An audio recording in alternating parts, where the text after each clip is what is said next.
আসসালামু আলাইকুম গাইস। তো আজকে ছুটির দিন, ঘুম থেকে ওইটাই অনেক কাজ কাম করতেছি। বর্তমানে কাজ কাম শুরু করে দিয়েছি একটু আগেই।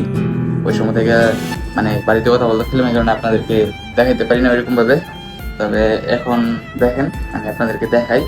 মোটামুটি কাজ রানিং হয়ে গেছে। পেটটা একটু ঝাড়াঝোড়া দিতেছি, রুমটা পরিষ্কার করতেছি। আজকে লোক নাই, যদি আমি একলা কাজ দিছিল বসে আমি যাই না। তবে চুলগুলো কাটা লাগবে, অনেক বড় বড় হয়ে গেছে। তো সবকিছু মিলিয়ে অনেক কাজ বাকি আছে, আপনাদেরকে দেখাবো আজকে। আপনারা দেখেন, ফুল ভিডিওটা দেখবেন। তো আপনারা সবাই ফুল ভিডিওটা দেখতে থাকেন।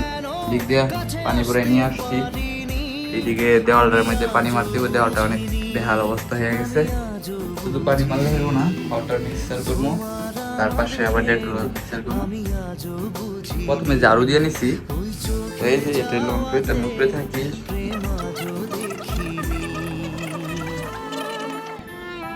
এই হলো ডেটল, হাপায় বাংছি একবারে নিউ বোতল। এটা মালয়েশিয়াতে দাম দেখেন কত, রিঙ্গিত, 18 রিঙ্গিত, অনেক দাম এটা। তো অল্প একটু দিয়ে মনে এটার মধ্যে দিয়ে করে নিব। আমার তো রুমে যারা যারা থাকেন, এরকম রুমে যদি আপনার নিজের সাইডও হয়, ওইটা একটু পরিষ্কার করে রাখেন। কারণ পরিষ্কার না রাখলে বসেরা যদি মাঝে সাঝে আসে, তাইলে দেখলে অনেক বাজে মনে করে এবং লোক মানে খাচ্ছর মনে করে। খাচ্ছর বলতে তো বুঝেনি সবাই। তো এই কারণে আমরা প্রত্যেক সপ্তাহে পারি আর না পারি, মাসে একবার হইলো রুমটারে পরিষ্কার করার চেষ্টা করি। আজকে দুজনের ডিউটি আছে, আমি আজকে একলা একলা যদিও করতেছি। তবে যদি আপনারা একলা একলা থাকেন, অন্য কেউ করলো আর না করলো, আপনার রুমমেট, ওইটা কোনো ব্যাপার না। আপনার সাইড আপনি পরিষ্কার করে রাখেন। পরিষ্কার পরিচ্ছন্ন থাকলে আপনার শরীরও ভালো থাকবে, বুঝছেন? দেশ বিদেশ যদি শরীর ভালো না থাকে, তাইলে অবশ্যই কাজ করতে পারবেন না।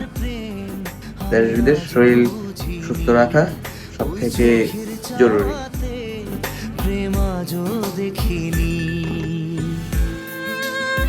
এই যে পোকাটা দেখতেছেন, এটা তো অনেকেই চিনবেন। এটাকে মেরে দিয়েছি, যদিও ছোট হয়।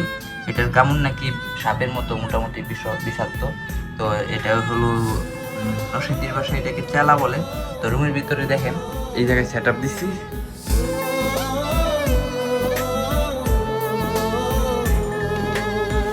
এলোমেলো ঝড়ে বুকে কিছুতেই থামে না, কমে না তবু ভালোবাসা। ও মেঘে মেঘে ঢাকা। মোটামুটি গামছিটা এসে, তো মোটামুটি যতটুকু পারি অতটুকু আমি ট্রাই করতেছি পরিষ্কার করার জন্য। তো পানি তো অনেকগুলো জমে গেছে, তো পানিগুলা এই ওয়াইফাই দিয়ে আমি টানতেছি। এই যে এটা দিয়ে আমি পানিগুলো টাইনা ওয়াশরুমের দিকে নিতেছি। আর নিচের দিকে দেখেন মোটামুটি ভালোই পরিষ্কার হয়েছে। তারপরে এটার মধ্যে আরো মপ মারা বাকি আছে। তো পুরো ভিডিও বড় করলে অনেক বড় হয়ে যাব, তার জন্য শর্ট শর্ট করে শুট নিমু। ফুল ভিডিওটা সবাই দেখেন, আর ভিডিওটা সবাই একটু কষ্ট করে শেয়ার করে দিয়েন।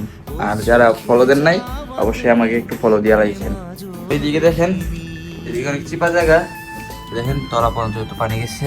এই যে দেখেন রুমের তলায় এই যে পানি চলে গেছে। পানিগুলো ওই দিয়ে টেনে টেনে আনা হচ্ছে আমার। এই যে, তো এখন আমরা মপ দেওয়ার কাজটা শুরু করে দিয়েছি। যদিও একলা একলা একটু পরিশ্রম হচ্ছে, তাও ব্যাপার না। তো এই যে এদিকে আমি মপের কাজ শুরু করছি। এটা হলো মপ।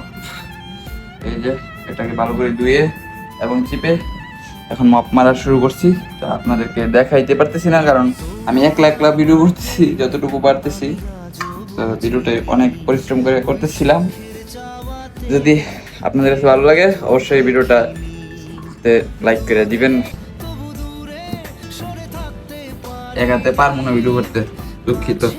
এক হাতে ভিডিও করলে হবে না। ওকে, আমি আজও বুঝিনি, আমি আজও বুঝিনি তোমার আমার। রুমের একটু পরিষ্কার করলাম। এদিকে নামাজ যে জায়গায় আমরা মাঝে সাঝে পড়ি, যতটুকু পারি ততটুকু নামাজ পড়ার চেষ্টা করি। তো এই জায়গায় নামাজ পড়ার জায়গাটা আজকে একটু পরিষ্কার করবো। এই যে আমরা এই জায়গায় মূলত নামাজ পড়ি।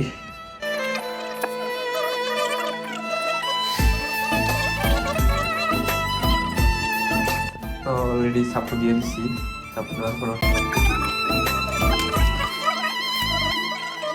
তার পাশাপাশি গেছে আমি কিন্তু পাঙ্খাটারও দিয়ে নিয়েছিলাম, পাঙ্খাটা দেওয়া আপনাদেরকে দেখাতে পারিনি, পাখাটা অনেক। তো আজকের ভিডিও এতটুকু পর্যন্তই। যদি ভিডিওটা ভালো লেগে থাকে অবশ্যই সবাই লাইক কমেন্ট শেয়ার করে দিন, আর আমার পেজটাকে ফলো করে দিন। Bye bye. থাকি দিশে হারা।